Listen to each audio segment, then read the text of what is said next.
محبتیں چاہتے تو بہت زیادہ انٹرسٹنگ ہو چکا ہے۔ ایک طرف تو تارا نے چالاکی کے ساتھ منہاج کے سامنے جو نیند کی ٹیبلٹس کا ڈرامہ کھیلا تھا، اس کے ذریعے اس نے منہاج کو مارنے کی تو کوشش کی تھی، لیکن منہاج کو جب یہ ساری باتیں پتہ چل گئیں تو اس کے بعد اس نے اس کو سیڑھیوں سے دھکا دے کر مار دیا۔ منہاج جو کہ سنیہا سے بہت زیادہ محبت کرتا تھا، اب وہ اس دنیا میں نہیں، اور تائرا اسی بات کا ناجائز فائدہ اٹھانے کی کوشش کر رہی ہے۔ وہ تو سب کو یہ ثابت کرنے کی کوشش کر رہی تھی کہ منہاج سنیہا سے محبت کرتا تھا اور اسی کے غم میں وہ مارا گیا،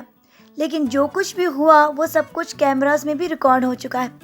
اور آگے جا کر یہ کیس بھی کھلنے والا ہے کہ آخر کار منہاج کو کس طرح سے اور کیسے مارا گیا، اور تارا جو کہ بہت چالاکی کے ساتھ سارا ڈرامہ کھیل رہی ہے، آگے جا کر یہ سب کچھ اسی کے گلے کا پندھا بننے والا ہے۔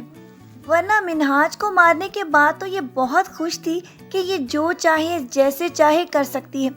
جبکہ دوسری طرف فراز کو بھی اب اس بات کا احساس ہو چکا تھا کہ اسے سنیہا کو دوبارہ رجوع کرنا چاہیے، اور پری کی آخری خواہش بھی مرنے سے پہلے یہی تھی کہ یہ دونوں پھر سے ایک ہو جائیں۔ اس لیے تو فراز بہت زیادہ کوشش میں لگا ہوا ہے کہ کسی طرح سنیہا کو منا کر اپنے گھر واپس لے جائے، لیکن سنیہا تو کبھی بھی اس کو اس بات کی اجازت ہی نہیں دے رہی تھی کہ یہ کبھی بھی ان کی زندگی میں دوبارہ واپس آئے،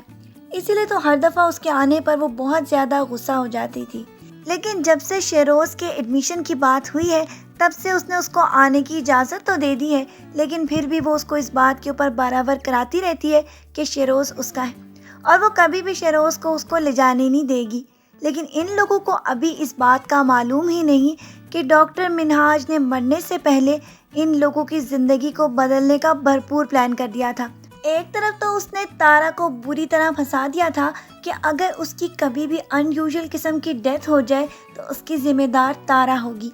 اور تارا کا اس کے بعد کیا حشر ہوگا یہ تو آپ اندازہ کر سکتے ہیں، کیونکہ جتنی چالاکی کے ساتھ اس نے سنیہا کی زندگی برباد کرنے کی کوشش کی تھی، اب عن قریب اس کی خود کی زندگی بہت بری طرح برباد ہونے والی ہے۔ اور دوسری طرف منہاج نے سب کچھ سنیہا کے نام کر دیا ہے تاکہ شیروز کی زندگی کو آگے جا کر وہ بہتر طریقے سے گزار سکے۔ آگے یہ اب سنیہا کے اوپر ہی ڈیپینڈ کرتا ہے کہ آیا وہ ڈاکٹر منہاج کی ساری جائیداد کو لے لیتی ہے یا پھر اپنی زندگی کو ویسے ہی بسر کرتی ہے جیسے کہ وہ پہلے کر رہی ہے۔ تو چلیں اس بات کا انتظار کرتے ہیں اور اپنے پرومو ریویو ویڈیو کو یہیں پر ختم کرتے ہیں۔ اپنا بہت سارا خیال رکھیے گا، ڈھیر ساری دعاؤں کے ساتھ۔ اللہ حافظ۔